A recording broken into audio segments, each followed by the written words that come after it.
अस्सलाम वालेकुम रहमतुल्लाहि व बरकातुहू। सवाल पूछने वाले हैं गुलजार हुसैन खानेवाल से। कहते हैं कि अगर कोई आदमी फौत हो जाए, गुस्ल देने से पहले क्या उसके पास कुरान पाक पढ़ सकते हैं?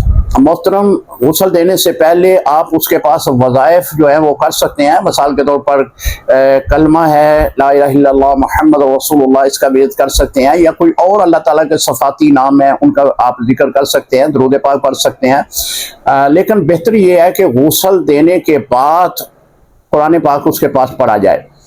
अगर ऐसी सूरत है तो आप कुरान भी पढ़ सकते हैं, मना नहीं है, लेकिन बेहतर ये है कि गुस्ल के बाद कुरान पढ़ा जाए।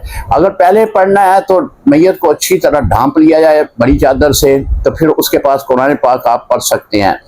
लेकिन उलमा ने लिखा है कि इसमें मुस्तहब ये है, बेहतर ये है कि गुस्ल के बाद उसके पास कुरान पाक पढ़ा जाए। अस्सलामु अलैकुम रहमतुल्लाहि व बरकातुहू।